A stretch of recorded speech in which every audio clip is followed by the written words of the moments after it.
राम जी को देखकर जितने बाराती थे, राम ही देख बारात जुड़ानी, शीतलता मिल गई।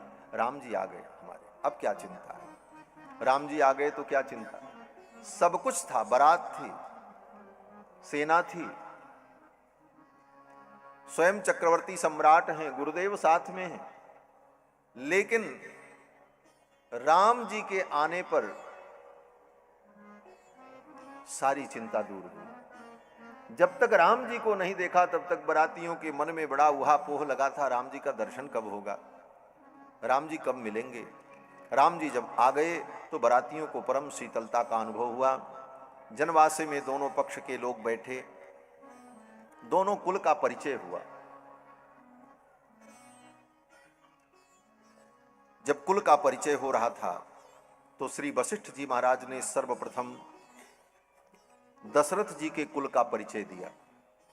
वशिष्ठ जी कहते हैं, अव्यक्त प्रभवो ब्रह्मा शाश्वतो नित्यव्ययः तस्मान् मरीचिः संजज्ञे मरीचे कश्यपस्सुतः।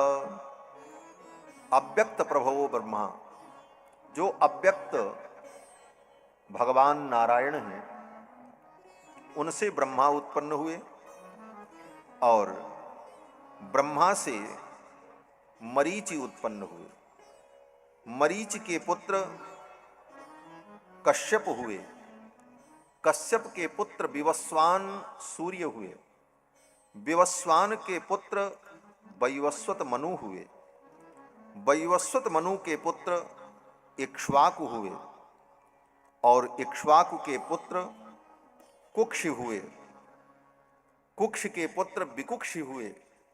इस प्रकार भगवान नारायण से लेकर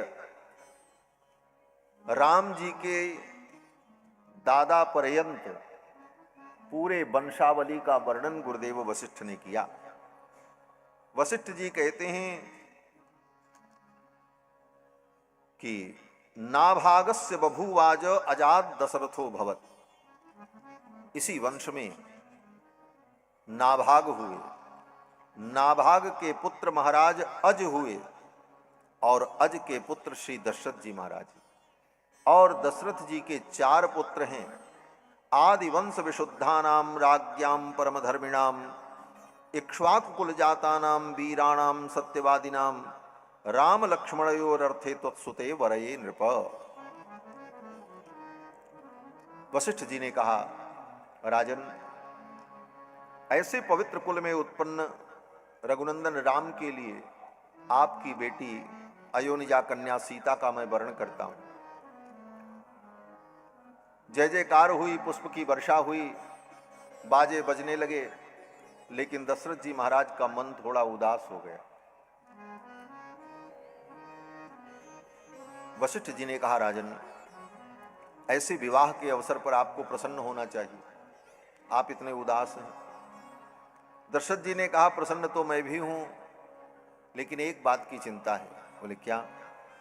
दशरथ जी ने कहा, गुरुदेव, आपको तो सब मालूम है, चौथी अवस्था में 4 पुत्र हुए, एक साथ ये पुत्र उत्पन्न हुए, एक साथ बड़े हुए, एक साथ गुरुकुल में पढ़ने गए, इनके सारे संस्कार एक साथ हुए, लेकिन आज केवल राम का विवाह हो रहा है, अन्य 3 कुमारों का विवाह नहीं हो रहा है। 4 कुमारों का एक साथ विवाह हो जाता तो यह आनंद मैं प्राप्त कर लेता। अब जीवन का क्या ठिकाना है, चतुर्थ अवस्था आ चुकी है, 4 पुत्रों का विवाह अगर एक साथ होता तो कितना आनंद होता। दशरथ जी के इन वचनों को सुनकर उसी समय वशिष्ठ जी महाराज ने जनक जी से कहा, राजन, आपकी जो औरस कन्या उर्मिला हैं, कुमार लक्ष्मण के लिए मैं उर्मिला का वर्ण करता हूं। वशिष्ठ जी महाराज ने वहीं बैठे बैठे लक्ष्मण का विवाह तय कर दिया। न दशरथ जी से पूछा, न जनक जी से पूछा, सीधे प्रस्ताव कर दिया, हे जनकराज, आपकी बेटी जो उर्मिला है, कुमार लक्ष्मण के लिए मैं उर्मिला का वर्ण करता हूं। फिर विश्वामित्र जी ने सोचा, मैं क्यों पीछे रहूं, मैं भी कुछ करूं। उसी समय जनक जी महाराज के छोटे भाई महाराज कुशध्वज, जो सांकास्य देश के राजा थे, अपने परिवार के सहित श्री जानकी जी के विवाह में सम्मिलित होने के लिए आए थे। उनकी दो बेटियां मांडवी और श्रुतकीर्ति। विश्वामित्र जी ने कहा, जनक जी के जो छोटे भाई हैं सांकास्य देश के राजा महाराज कुशध्वज, उनकी बेटी मांडवी का कुमार भरत के लिए मैं वर्ण करता हूं और श्रुतकीर्ति का कुमार शत्रुघ्न के लिए मैं वर्ण करता हूं। विश्वामित्र जी ने घोषणा कर दी। जब विश्वामित्र जी ने घोषणा कर दी, अब तो चारों के विवाह तय हो, अब तो आनंद चतुर्गुणित हो गया। बाजे बजने लगे, जय जयकार होने लगी, पुष्प की वर्षा होने लगी। जनक जी महाराज के तो आंखों से अश्रु की धारा बह पड़ी। जनक जी जनवासे में खड़े होकर हाथ जोड़कर कहते हैं, जनक प्रांजलिर्वाक्यम उवाच मुनि पुंगवौ कुलम धन्यमिदं मन्ये येषां तौ मुनि पुंगवौ सदृशं कुल संबंधम यदा ज्ञापयत स्वयं। जनक जी ने हाथ जोड़ करके उन दोनों मुनियों को प्रणाम किया, श्री वशिष्ठ जी को और विश्वामित्र जी को। जनक जी ने कहा, कुलम धन्यमिदं मन्ये, आज हमारा कुल धन्य हो गया। आप जैसे आचार्य मुनि पुंगव इन दोनों कुलों को आज्ञा दे रहे हैं विवाह संबंध के लिए। आज हमारा कुल भी धन्य हो गया और श्री दशरथ जी महाराज का कुल भी धन्य हो गया। फिर तो वशिष्ठ जी ने कहा कि आज से 2 दिन बाद तीसरे दिन मघा नक्षत्र है, ओ उत्तरा फाल्गुनी नक्षत्र है। उत्तरा फाल्गुनी नक्षत्र में कुमारों का विवाह संपन्न हो, मुहूर्त तय किया वशिष्ठ जी ने। और जिस दिन ये मुहूर्त तय हुआ और विवाह तय हुआ उस दिन मघा नक्षत्र था।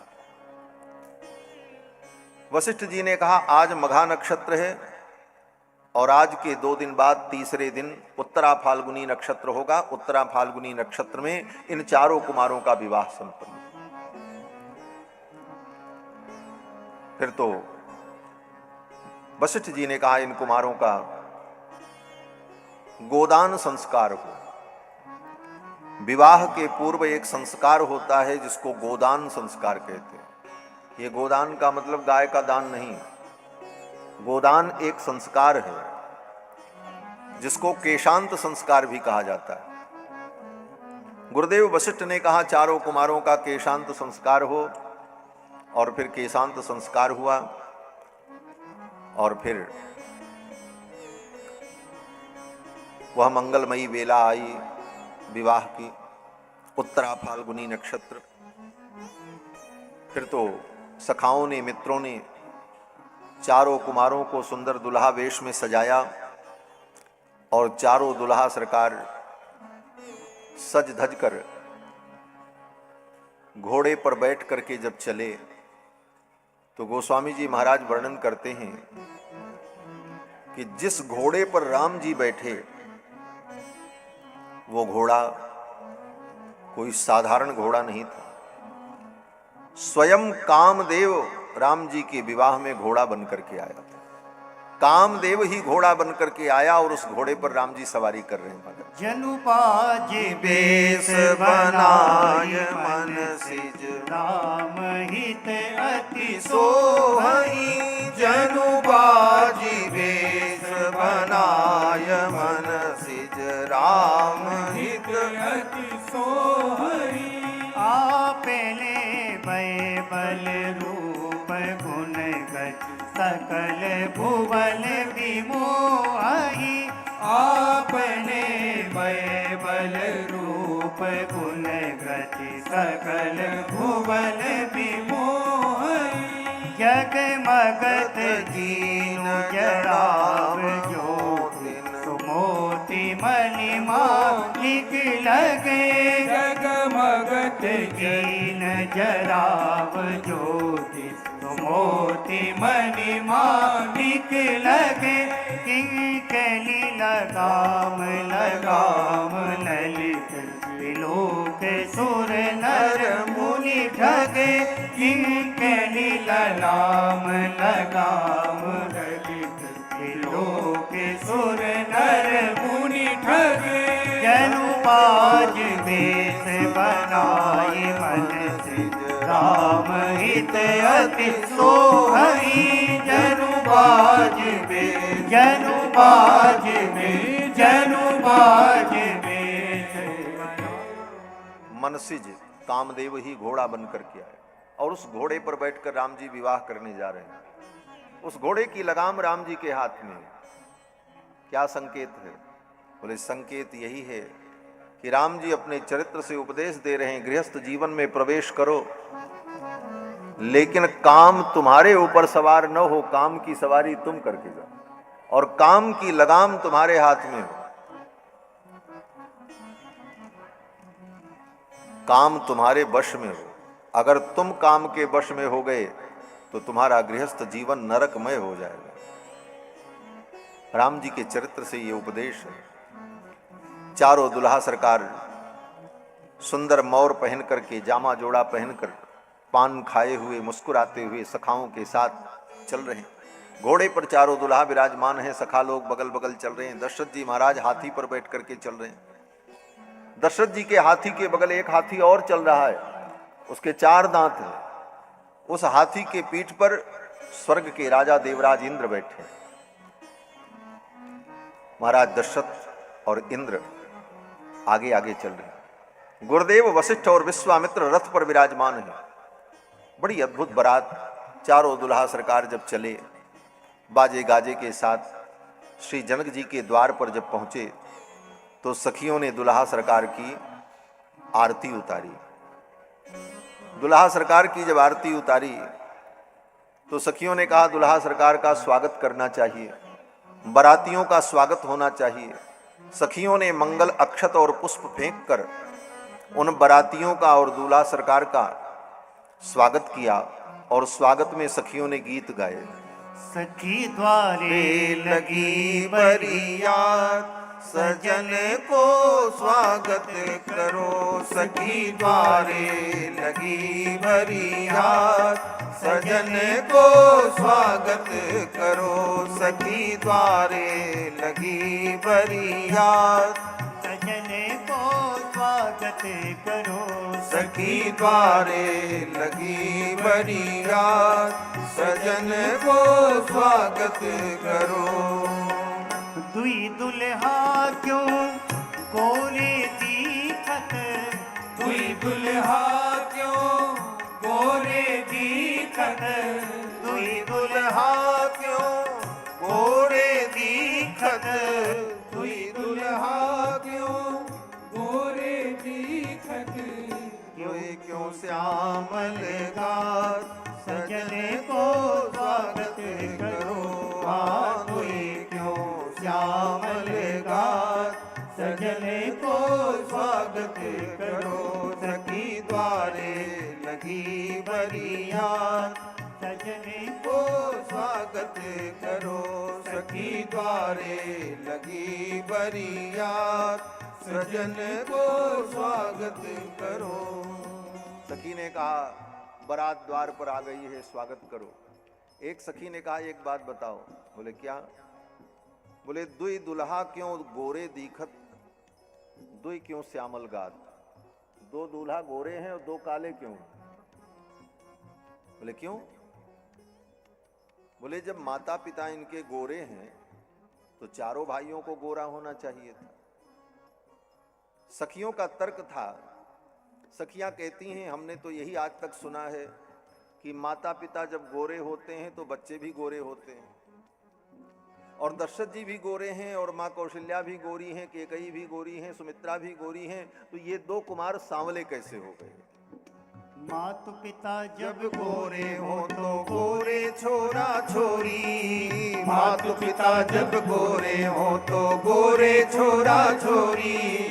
आप श्याम क्यों जब गोरे गोरे दशरथ कौशल्या गोरी, आप श्याम क्यों जब गोरे दशरथ कौशल्या गोरी। यही दुविधा के तनिका मिटाऊं पहुना, यही दुविधा के तनिका मिटाऊं पहुना।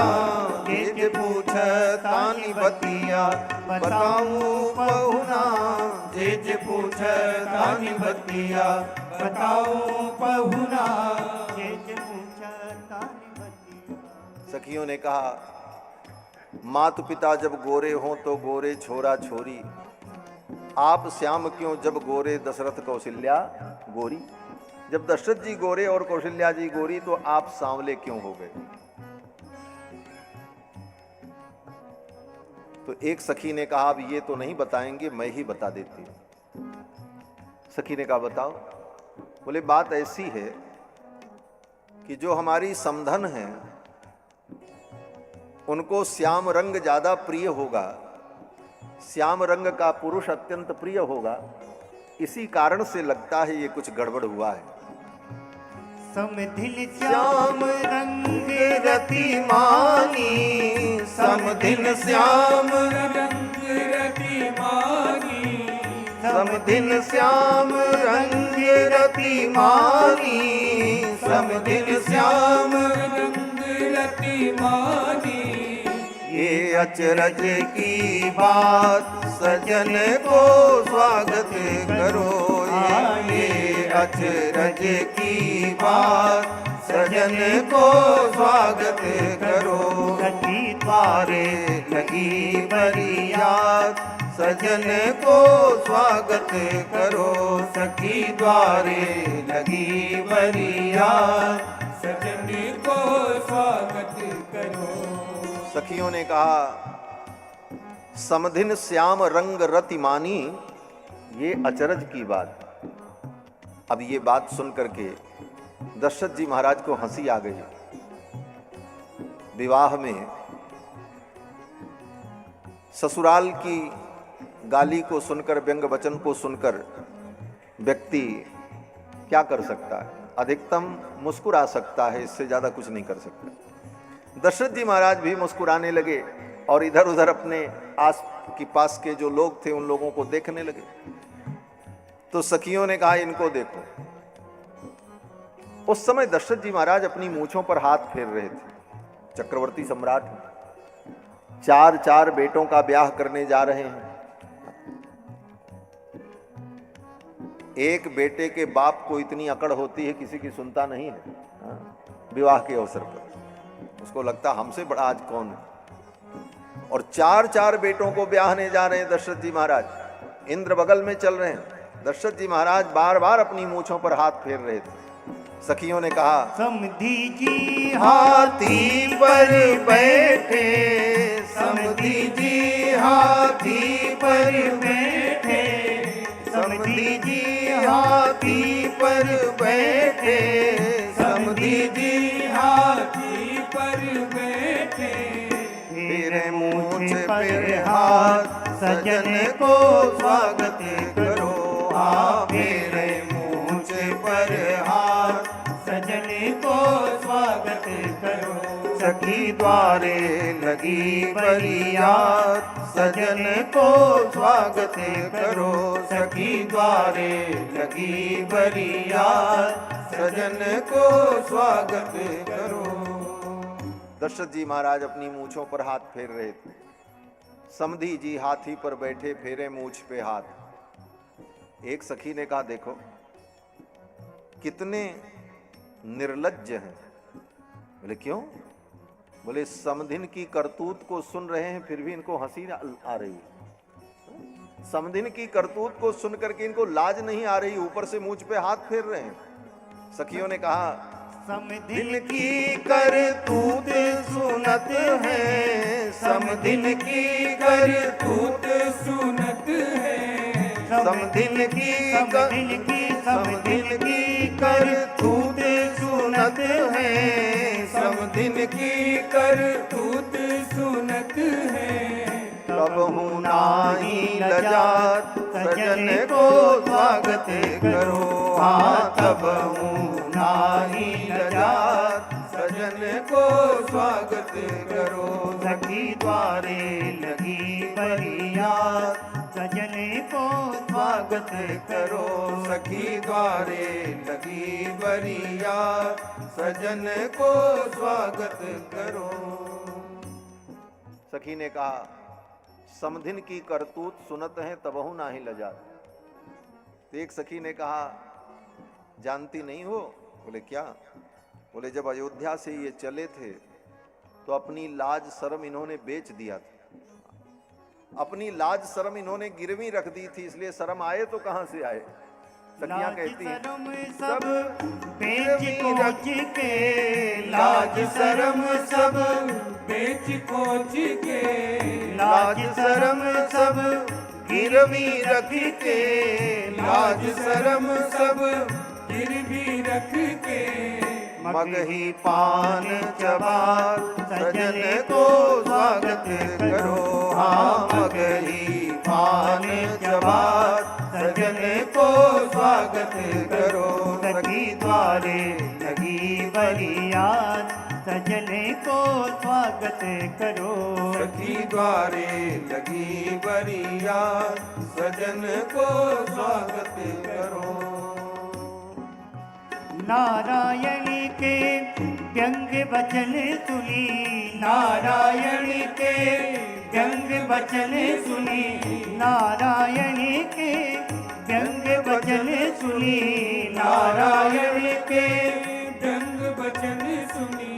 दुल्हा मंद मुस्कात, सजन को स्वागत करो। हाँ दुल्हा मंद मुस्कात, सजन को स्वागत करो। सखी द्वारे लगी बरियात, सजन को स्वागत करो। सखी द्वारे लगी बरियात, सजन को स्वागत करो। सखी द्वारे लगी बरियात, सजन को स्वागत करो। सखी द्वारे लगी बरियात, सजन को स्वागत करो। सजन को स्वागत करो। सजन को स्वागत करो। सजन को स्वागत करो। सजन को स्वागत करो। सखियों ने सुंदर गीत गाकर दुल्हा सरकार का स्वागत किया, बारातियों का स्वागत किया। बारात जब द्वार पर पहुंच गई तो सखियों ने कहा, सरकार अब तो आप इस सवारी से उतरकर पैदल आंगन में चलो, क्योंकि अब यहां से सवारी आगे नहीं जाएगी। मंडप में तो आपको पैदल ही चलना पड़ेगा। तो राम जी लक्ष्मण जी की ओर देखने लगे, लक्ष्मण जी राम जी की ओर देखने लगे, भरत शत्रुघ्न एक दूसरे को देखने लगे। बोले अब ये तो नई समस्या आ गई। सखियां कह रही उतर जाओ सवारी से। लक्ष्मण जी थोड़ा भौहें टेढ़ी करने लगे तो सखियों ने कहा, सरकार यहां से तो उतल करके पैदल ही आपको चलना पड़ेगा, दूसरा कोई विकल्प नहीं है, पैदल ही आपको मंडप तक जाना है। बहुत अच्छे लग रहे हो आप, हम चाहती हैं कि आप पैदल यहां से चलो तो मैं आपकी चाल देखूंगी, आप चलते कैसे हो, और आपके चाल का हम वर्णन करेंगे। मिथिला की सखियों ने कहा कि कचरत पान मंद मुस्कात, करत कमाल छवि रेशमी रुमाल की, बोलियो विचार न तो हो ये शिष्टाचार, खूब लीजिए निहार झांकी परिछन के थाल की। सखियों ने कहा, कचरत पान मंद मुस्कात, करत कमाल छवि रेशमी रुमाल की। आप पान खाए हो, बड़े अच्छे लग रहे हो, ऊपर से रेशमी रुमाल लिए हुए मुख को ढके थे चारों दुल्हा सरकार, क्योंकि पहली बार पान खाया था मिथिला में राम जी ने। तो जो कभी पान न खाया हो और पहली बार पान खाए तो अगर सावधान न रहे तो एक तरफ से गंगा बहती है, एक तरफ से जमुना बहती है, कपड़े खराब हो जाए, जामा जोड़ा बिगड़ जाए, दूल्हे का श्रृंगार बिगड़ जाए। तो मित्रों ने सलाह दी थी कि एक रुमाल साथ में रखे रहो और मुंह के ऊपर ऐसे, अगर कुछ लगे कि कुछ गड़बड़ होने वाला है तो धीरे से सफाई कर लेना। तो चारों दुल्हा सरकार पान खाए हुए अपने मुख पर रुमाल लगाए मुस्कुरा रहे थे। सखियों ने देखा तो सखियों ने कहा कि कचरत पान मंद मुस्कात करत कमाल छवि रेशमी रुमाल की, उतरी पधारो पग पावणे ललित गति, उपमा बतावें सखी एक एक चाल की। अब आप तो उतर करके यहां से पैदल चलो तो हम आपकी उपमा बताएंगे कि आप चलते कैसे। राम जी ने कहा क्यों? सखियों ने कहा हम आपकी चाल देखेंगे। राम जी ने कहा यह चाल देखने का समय है? सखियों ने कहा सरकार जिस दूल्हे का चाल चलन अच्छा नहीं होता उसका ब्याह नहीं होता, चाल चलन तो देखना पड़ेगा। तो राम जी ने कहा चाल चलन पहले देखना चाहिए था। पाती भेज सगाई कर दई बुलाए लई बारात, धन्य रीति या मिथिलापुर की पीछे पूछे जात, छान जल खूब पिए छान जल खूब पिए। वाह, ये चतुराई तो मिथिला में हमने देखी कि बारात आ गई, दूल्हा आ गया, अब जाति पाति गोत्र और कुल पूछ रहे हैं। मिथिला की सखियों ने कहा सरकार अभी विवाह कहाँ हुआ, अभी तो बारात आई है। अगर आपकी चाल चलन ठीक नहीं होगी तो बारात लौटा दी जाएगी, क्या बिगड़ा है? राम जी तो बड़े चक्कर में पड़े, मिथिला की सखियां तो बड़ी तेज हैं, इनसे बहस करना ठीक नहीं है। लक्ष्मण जी को अच्छा नहीं लगा, ये सखियां इतनी धृष्ट हैं, मेरे ठाकुर जी से मेरे प्रभु से ऐसी बहस कर रही। लक्ष्मण जी की थोड़ी भौहें टेढ़ी हुई तो सखियों ने सोचा चलो इन्हीं से दो बात कर लेते हैं, उनको तो मौका मिलना चाहिए बोलने के लिए। सखियों ने लक्ष्मण जी की ओर देखा और कहा कि करी के ख्याल लक्ष्मण लाल सुनो, करी के ख्याल लक्ष्मण लाल सुनो, न बजई हो यहाँ गाल ये गली है ससुराल की। हे लखन लाल यहाँ गाल मत बजाना, ये ससुराल की गली है, ये आपका घर नहीं है। घर नाही ससुरारी है, इतना बुझिया पक्का, और बड़े बड़े लोगन के छूटे ससुरारी में छक्का। बड़े बड़े लोगों का छक्का ससुराल में छूट जाता है। सखियों ने कहा करी के ख्याल लक्ष्मण लाल सुनो, न बजइहो यहाँ गाल ये गली है ससुराल की। लक्ष्मण जी ने कहा क्या करोगी? तो सखियों ने वो थाली दिखाई, पूजा की थाली।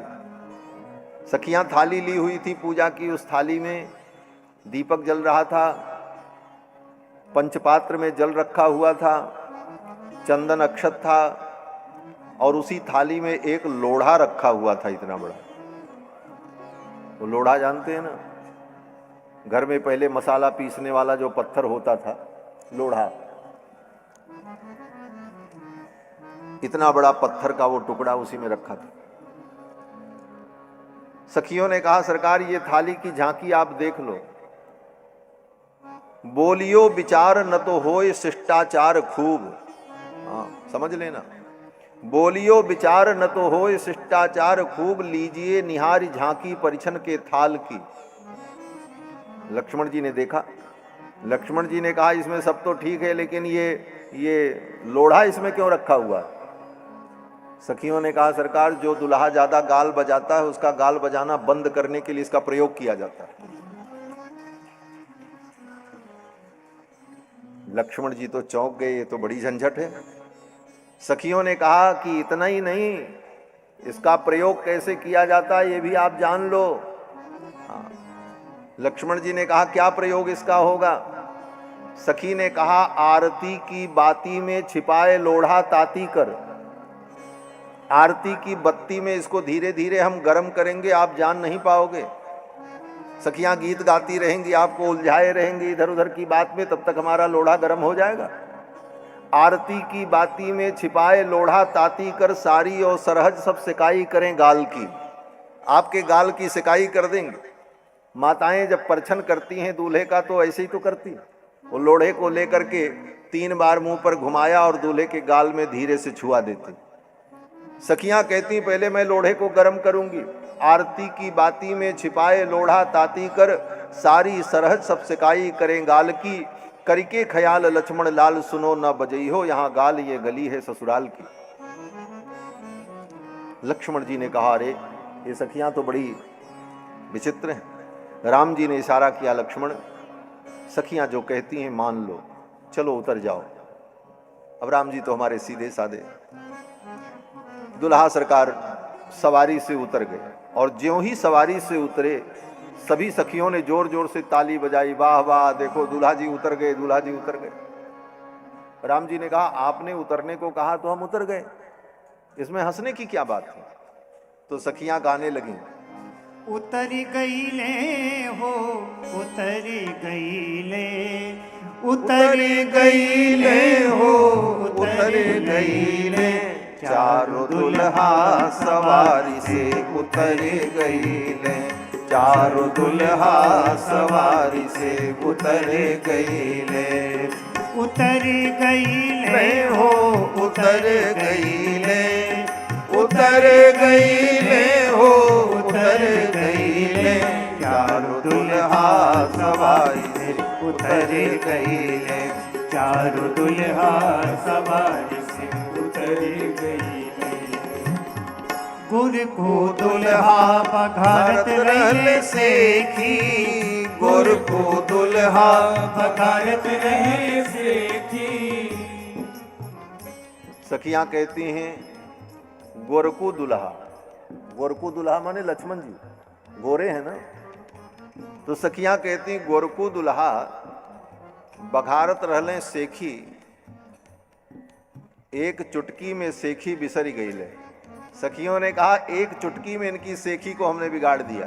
गुर को दुल्हा बघारत रहे सेखी, गुर को दुल्हा बघारत रहे सेखी। ससुरारी में सेखी बिसर गईले, ससुरारी में सेखी बिसर गईले, दुल्हा सवारी से उतर गईले, चारों दुल्हा सवारी से उतर गईले, उतरी गईले हो उतर गईले, उतरी गईले हो उतर गईले, चारों दुल्हा सवारी से उतर गईले, चारों दुल्हा सवारी से उतर गईले। रहिले अकड़े हम ऐसे न उतरब, रहिले अकड़े हम ऐसे न उतरब, रहिले अकड़े हम ऐसे न उतरब, रहिले अकड़ हम ऐसे न उतरब, एक चुटकी में अकड़ सुधर गईले, एक चुटकी में अकड़ सुधर गईले, चारों दुल्हा सवारी से उतर गईले, चारों दुल्हा सवारी से उतर गईले, वो चारों दुल्हा सवारी से उतर गईले, चारों दुल्हा सवारी से उतर गईले।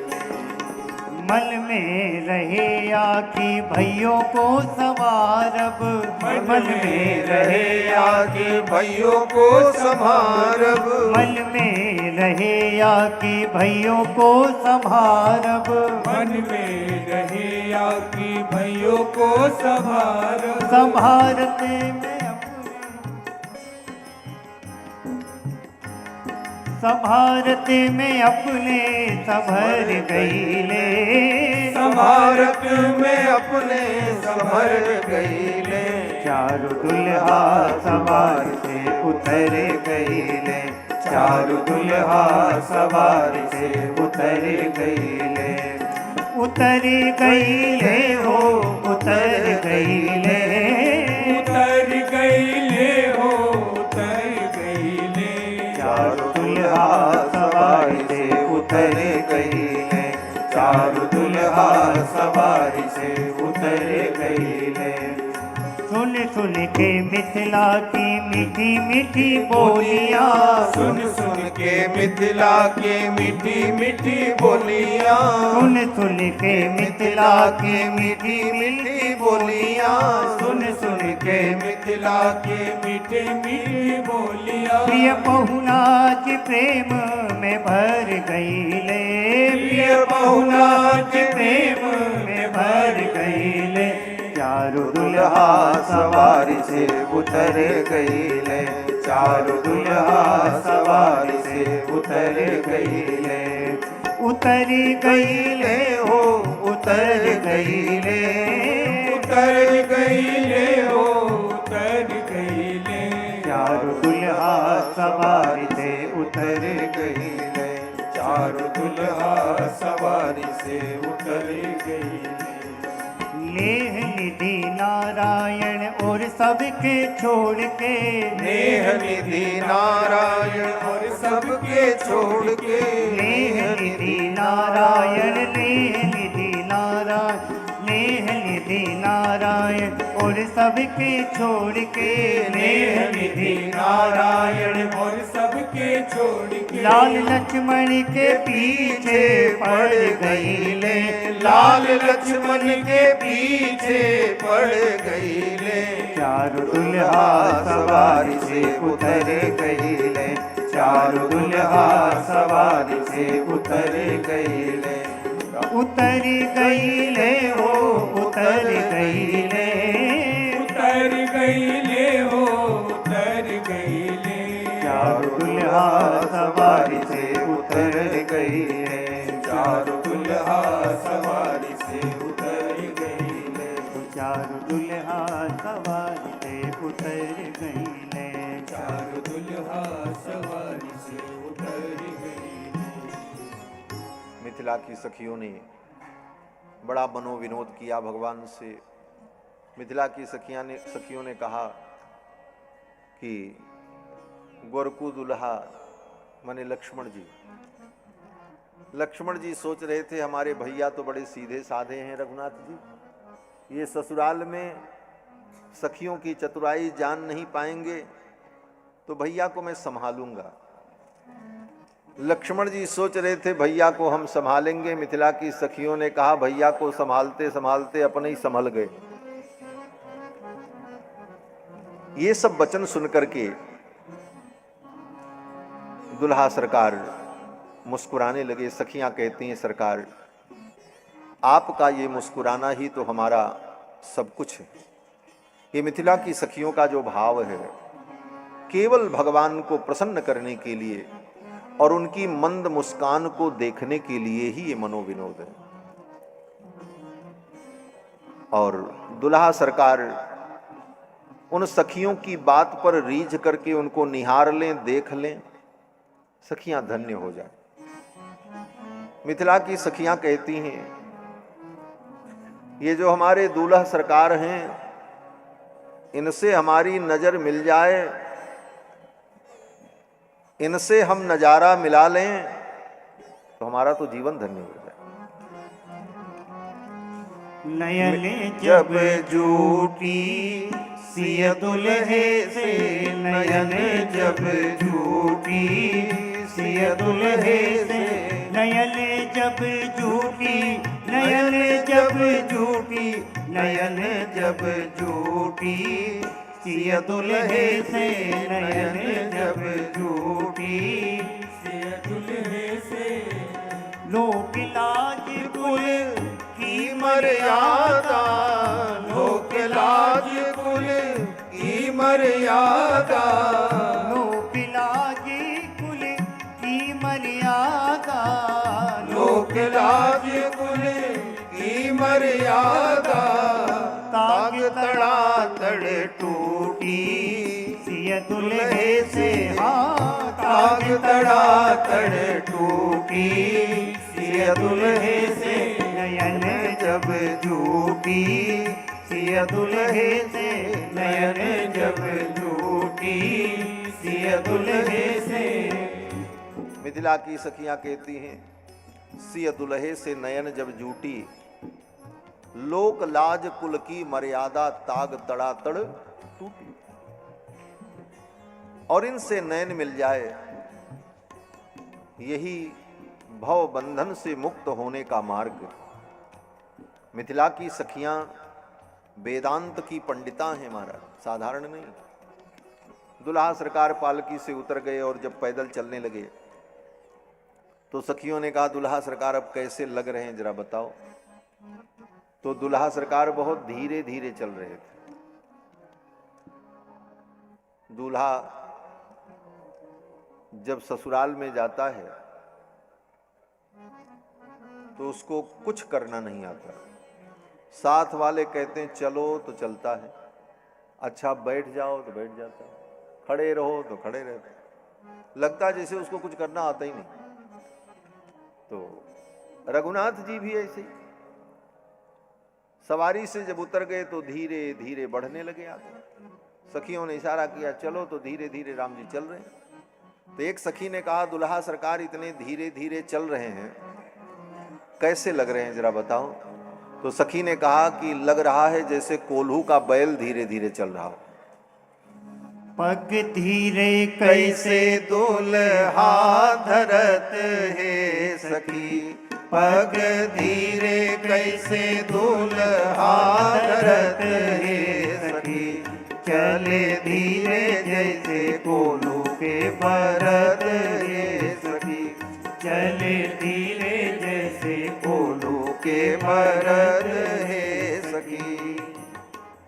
ठाकुर जी जब धीरे धीरे चलने लगे तो सखियां कहती हैं जैसे कोल्हू का बैल चल रहा हो। एक सखी ने कहा, कोल्हू का बैल तो वो होता है जो सरसों की घानी पेरता है, इनको आपने बरद की उपमा क्यों दी। तो मिथिला की सखियां उत्तर देती हैं, आहे बरद वही जो बरदानी है सखी, आहे बरद वही जो बरदानी है सखी, लेकिन कोल्हू में बरद क्यों कमानी है सखी, लेकिन कोल्हू में बरद क्यों कमानी है सखी। सखी ने कहा कि कोल्हू के बरद की उपमा इनको क्यों दी। तो सखी ने कहा, कोल्हू का बरद वही होता है जो सरसों घानी को पेरता है, ये भी सरसों घानी पेरते हैं। बोले इनकी सरसों घानी क्या है। बोले संसार ही इनका कोल्हू है, और इस कोल्हू में अनंत अनंत जीव रूपी सरसों को डाल करके पुनरपि जननम पुनरपि मरणम पुनरपि जननी जठरे शयनम, इसी कोल्हू में डाल करके अनंत अनंत जीवों को इस माया में ये घुमाते रहते हैं, इसलिए ये भी कोल्हू के बैल ही हैं। मिथिला की सखियों ने कहा, ये 84 लाख जोनी के विधानी है सखी, ये 84 लाख जोनी के विधानी है सखी, पग धीरे कैसे दुल्हा धरत है सखी, पग धीरे कैसे दुल्हा धरत है सखी, चले धीरे जैसे कोल्हू के बरद है सखी, चले धीरे जैसे कोल्हू के बरद है सखी।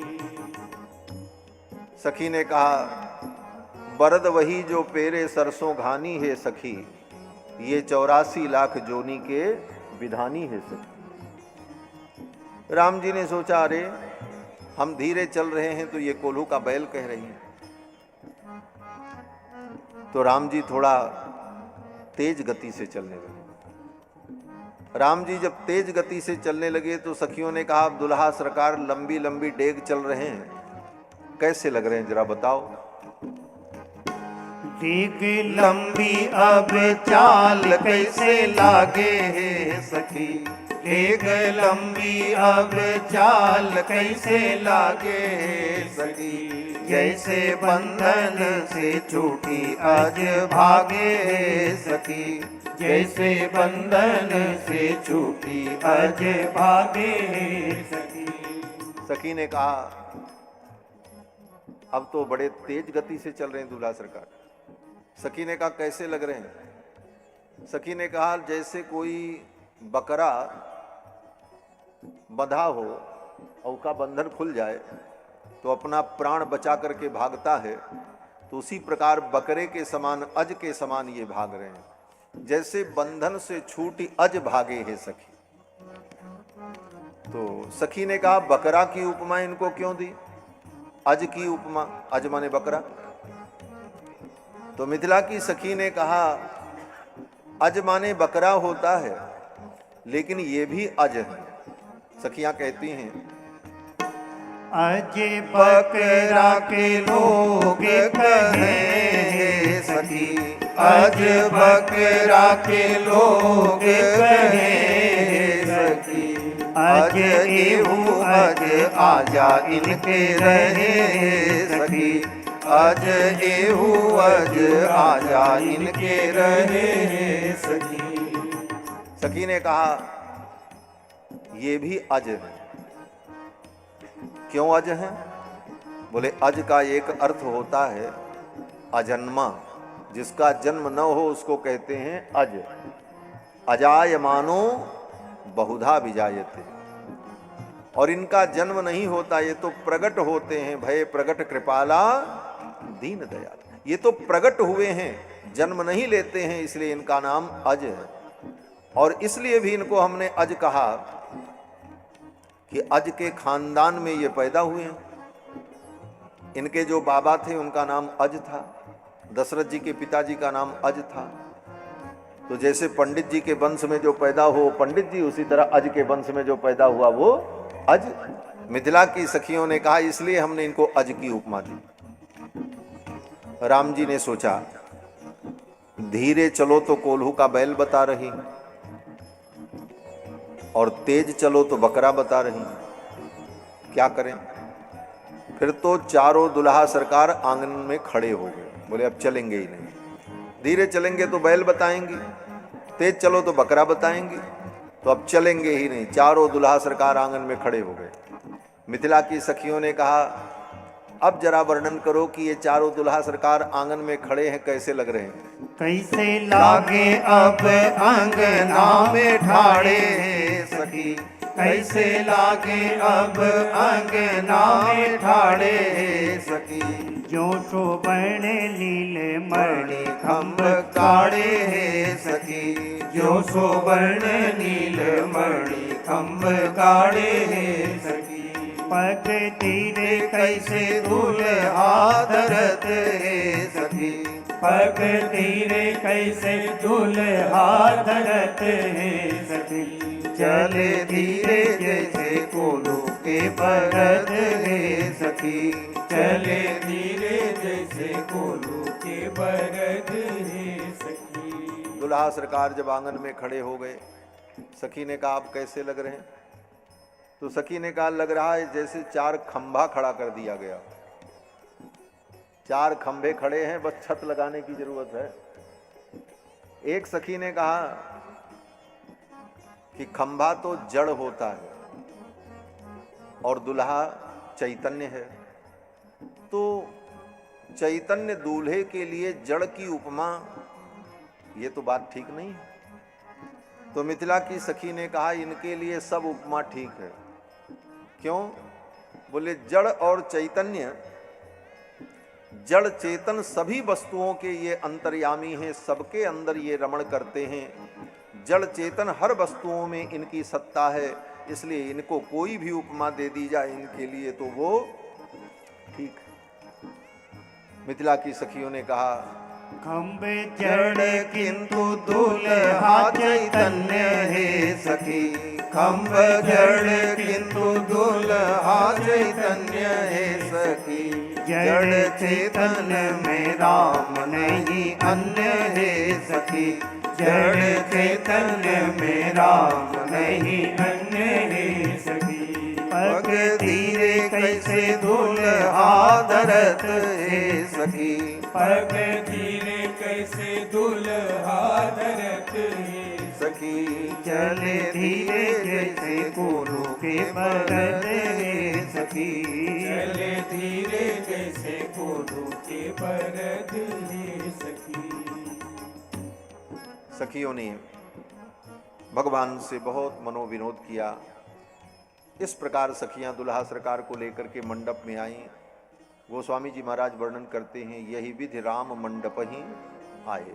यही विधि राम मंडप ही आए, यही विधि राम मंडप ही आए।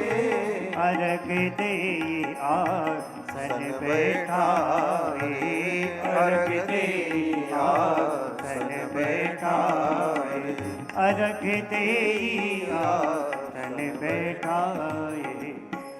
यही विधि राम मंडप ही आए। इस प्रकार से सखियों ने स्वागत करते हुए, गीत गाते हुए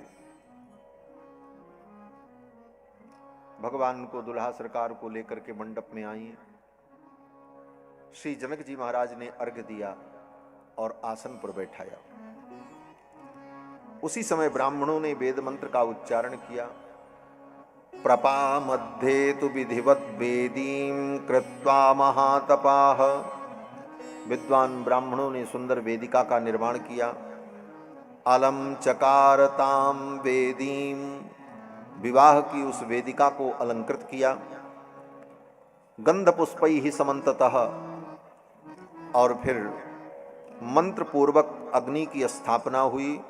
अग्निमाधायतम वेद्याम विधि मंत्र पुरस्कृतम। साक्ष्य में अग्नि को साक्षी करके श्री जनक जी महाराज कन्यादान करने जा रहे हैं। उसी समय अग्नि के सम्मुख, राम जी के सम्मुख जनक जी महाराज जानकी को गोद में लें कि इयं सीता मम सुता, ये मेरी बेटी सीता। इयं सीता मम सुता सहधर्मचरी तव, प्रतीक्ष चैनां भद्रं ते पाणिं गृहिणीष्व पाणिना। हे राम, ये मेरी बेटी आज से तुम्हारी सहधर्मिणी होगी। प्रतीक्ष चैनां भद्रं ते पाणिं गृहिणीष्व पाणिना। हे राम, मेरी बेटी सीता का पाणी ग्रहण करो।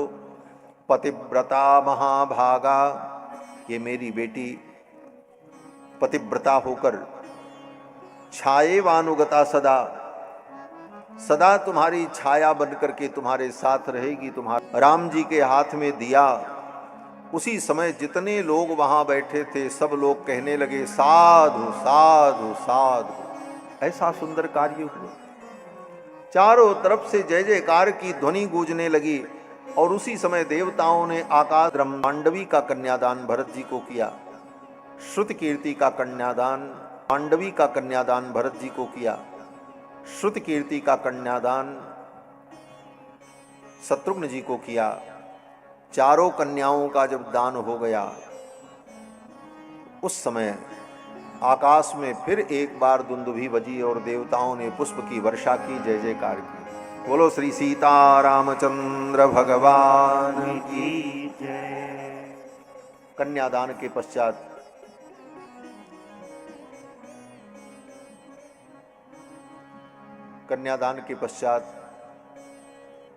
कन्या को वर के दाहिने तरफ बैठाया गया और फिर विधि पूर्वक चारों दुल्हा सरकार ने आहुति प्रदान की। विवाह में जो आहुति होती है, राष्ट्रभृत होम, जय होम, लाजा होम, ये सारी आहुतियां दूल्हा करता है, वर करता है। आचार्य लोग मंत्रोच्चारण करते हैं।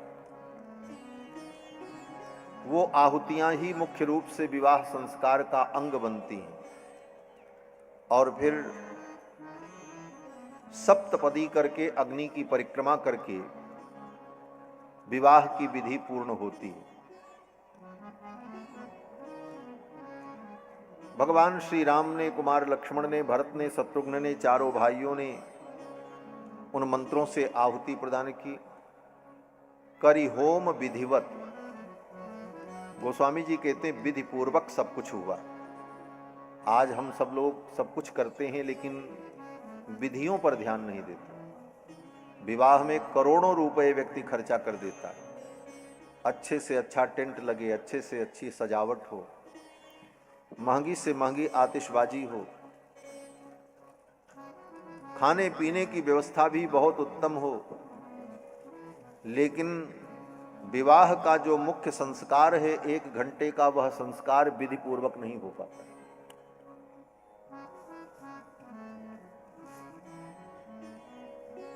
सारी व्यवस्था हो जाती है लेकिन पूजा की सामग्री मौके पर नहीं मिलती। क्या बोले तो अच्छत नहीं है, कैसे काम चले? बोले ऐसे ही चला दीजिए पंडित जी। तो पंडित जी भी जानते हैं ऐसे ही तुम्हारा भी काम चलेगा, जिंदा रहो, देखोगे। महाराज, यही होता है, जिस संस्कार के लिए करोड़ों रुपए हम खर्च कर देते हैं वह संस्कार विधि पूर्वक नहीं हो पाता। 1 घंटे की ही तो विधि होती है, उस समय सारे कार्यों को छोड़कर उस विधि पर ध्यान केंद्रित करके सारी वस्तुओं का संचय करके पहले से तैयारी रख करके विधि पूर्वक विवाह का विधान होना चाहिए, तभी उस संस्कार का फल मिलता है, तभी गृहस्थ जीवन मंगलमय होता है। राम जी का विवाह हुआ, गोस्वामी जी महाराज कहते हैं, करी होम विधिवत गांठ जोरी होन लागी भांवरी।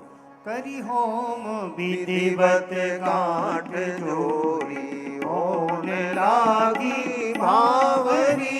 करी होम विधिवत गांठ जोरी होन लागी भांवरी। क्यों करे विनय विदेहु कियो विदेहु मूरत सांवरी। क्यों करे विनय विदेहु कियो विदेहु मूरत सांवरी। करी होम विधिवत गांठ जोरी होन लागी भांवरी। करी होम विधि करी होम विधि करी होम विधिवत। करी होम विधिवत, विधिवत जैसी विधि है उस प्रकार से होम करके फिर वर वधू के आंचल को जोड़ा गया, जिसको कहते हैं गठबंधन। होम संपन्न हो जाने के बाद तब ग्रंथि बंधन करके तब दूल्हा दुल्हन अग्नि की परिक्रमा करते हैं, जिसको भांवरी कहते हैं। ये गठबंधन जो है,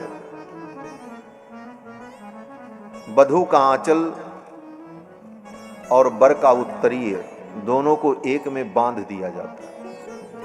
किसी व्यक्ति ने कहा, इन 2 प्रेमियों के बीच में गांठ डाल रहे हो। ये 2 नए नए प्रेमी और इन दोनों के बीच में गांठ बांध दी। प्रेमियों के बीच में गांठ डालना ठीक नहीं, लेकिन भक्त कहते हैं कि दुनिया में जितनी गांठ होती है उस गांठ में रस नहीं होता। गन्ना बहुत मीठा होता है लेकिन गन्ने के गांठ में रस नहीं होता। लेकिन विवाह का जो गठबंधन है, गठबंधन की गांठ में गांठ गांठ रस हो। गठबंधन की गांठ में तो गांठ गांठ में रस होता है। अब सखियां किशोरी जी के आंचल को लेकर और रघुनाथ जी के उत्तरीय को लेकर के बांध रही हैं सखियां और गीत गा रही हैं ग्रंथि बंधन का। सिया सजना के गांठ में बंधाऊ हे सखी। सिया सजना के गांठ में बंधाऊ हे सखी। हे बंधाऊ हे सखी।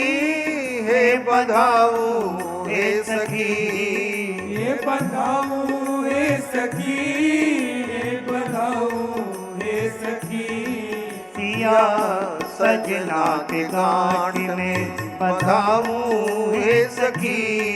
सिया सजना के गांठ में पर के पटुका के चोर सिय के चुनरी के चोर भर के। पटुका के चोर सिय के चुनरी के चोर।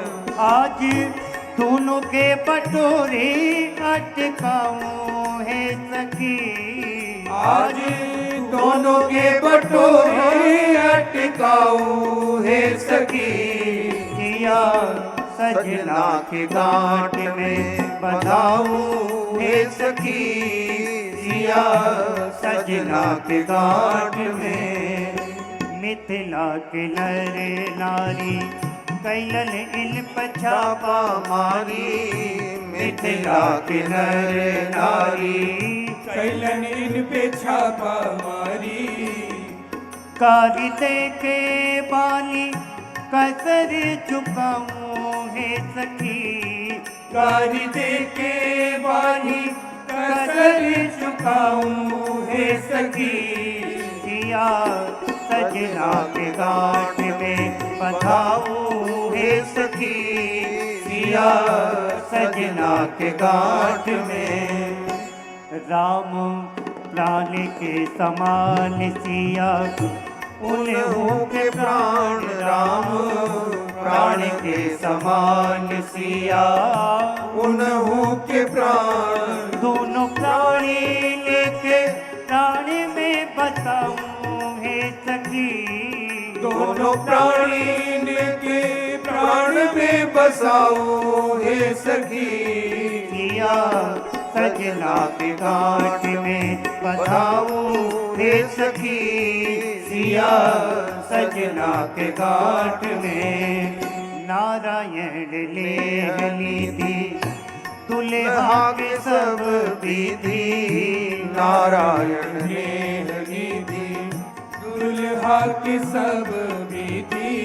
नारायण ले लीधी नारायण ले लीधी नारायण ले लीधी दुल्हा के सब विधि नारायण ले लीधी दुल्हा की सब विधि। रिद्धि सीधी तजी प्रेम से रिझाऊं हे सखी रिद्धि सीधी तजी प्रेम से रिझाऊं हे सखी सिया सजना के गांठ में बंधाऊं हे सखी सिया सजना के गांठ में बंधाऊं हे सखी हे बंधाऊं हे सखी हे बंधाऊं हे सखी हे बधाऊं हे सखी हे बधाऊं हे सखी। सिया सजना के गांठ में बंधाऊं हे सखी सिया सजना के गांठ सिया सजना के गांठ सिया सजना के गांठ में। सिय के चुनरी के छोर किशोरी जी की चुनरी का छोर और दुल्हा के पटुका की कोर दोनों को जोड़कर सखियों ने गांठ बांधी। चारों दुल्हा दुल्हन की इसी प्रकार ग्रंथि बंधन की विधि हुई और फिर चारों दुल्हा दुल्हन अग्नि की परिक्रमा करते। अग्नि की जो परिक्रमा होती है फेरे जिसको कहते हैं, 4 फेरे होते हैं लेकिन आजकल लोग 7 फेरे लेते हैं, है ना। वो वेद के आधार पे नहीं, पिक्चर देख करके। पिक्चर में देखते हैं ना 7 फेरे हुए, मैं तुम्हारे साथ 7 फेरे लूंगा, हीरो जब बोलता तो लगता 7 ही फेरा होता हो, क्योंकि वेद शास्त्र से ज्यादा तो आजकल लोगों के लिए फिल्म और पिक्चर प्रमाण बन जाती है। लेकिन अग्नि की परिक्रमा जो दूल्हा करता है वो 4 ही परिक्रमा होती है। 3 परिक्रमा मंत्र पूर्वक आहुति करते हुए होती है और 1 परिक्रमा अमंत्रक होती है। और इसमें 3 परिक्रमा में कन्या आगे रहती है, वर पीछे रहता है, और अंतिम परिक्रमा में वर आगे हो जाता है और कन्या पीछे हो जाती है। 4 परिक्रमा होती है। अब दुल्हन आगे, दूल्हा पीछे और सुंदर 4 जोड़ी दुल्हा दुल्हन। और जोड़ी कैसी है? बोले राम जी सांवले हैं, किशोरी जी गोरी हैं, भरत जी सांवले हैं, मांडवी गोरी हैं, लक्ष्मण जी गोरे हैं, उर्मिला जी सांवली हैं, शत्रुघ्न जी गोरे हैं और श्रुतकीर्ति सांवली है। ऐसी सुंदर जोड़ी श्याम गौर गौर श्याम, सुंदर जोड़ा जोड़िया, ऐसी सुंदर जोड़ी बनी और चारों वर वधू अग्नि की परिक्रमा करते हैं, भांवरी देते हैं। चारों दुल्हा दुल्हन देत भंवरिया है, चारों दुल्हा दुल्हन देत भंवरिया है। संग सोहती दुल्ही अगरिया है, संग सोहती दुल्ही अगरिया है। चारों दुल्हा दुल्हन देत भंवरिया है, चारों दुल्हा दुल्हन देत। श्याम गौर गौर श्याम चारों जोड़ा जोड़िया, श्याम गौर गौर श्याम चारों जोड़ा जोड़िया। हरे हरे होते चहु ओरिया है, आए हरे हरे होते चहु ओरिया है। चारों दुल्हा दुल्हन देत भंवरिया है, चारों दुल्हा दुल्हन देत। सिरन पे सोहे मणिन मोर मोरिया, सिरन पे सोए मणिन मोर मोरिया। दामिनी की छवि छिन छोरिया है, आहे कामिनी की छवि छीने छोरिया है। चारों दुल्हा दुल्हन देत भंवरिया है, चारों दुल्हा दुल्हन देत। रत्नारी कजरारी अजब अखरिया, रत्नारी कजरारी अजब अखरिया। लखित ही करे बे खबरिया है, आहे लगित ही करे बे खबरिया है। चारों दुल्हा दुल्हन देत भंवरिया है, चारों दुल्हा दुल्हन देत। आंचल चदरिया में पड़ी है गठरिया, आंचल चदरिया में पड़ी है गठरिया। बातें हैं कि बूटी बस करिया है, आए बांध है कि बूटी बस करिया है। चारों दुल्हा दुल्हन देत भंवरिया है, चारों दुल्हा दुल्हन देत। नव रंग मणिनी की सुफल सुहरिया, नव रंग मणिन की सुफल सुहरिया। लावा छलिया में भरिया है, आहे लावा छरिया में भरिया है। आहे लावा छलिया में भरिया है, आहे लावा छरिया में भरिया है। चारों दुल्हा दुल्हन देत भंवरिया है, चारों दुल्हा दुल्हन देत भंवरिया है, चारों दुल्हा दुल्हन देत। उमगी उमगी गावे अलीगन गरिया, उमगी उमगी गावे अलीगन गरिया। सुख बरसत पे सुमरिया है, आहे सुख बरसत पे सुमरिया है। चारों दुल्हा दुल्हन देत भंवरिया है, चारों दुल्हा दुल्हन देत भंवरिया है, चारों दुल्हा दुल्हन देत। जयति जयति जय होत चाहूं ओरिया, जयति जयति जय जय हो चारों ओरिया। जयति जयति जय जयति जयति जय जयति जयति जय होत चारों ओरिया। जयति जयति जय कोटि चारों ओरिया।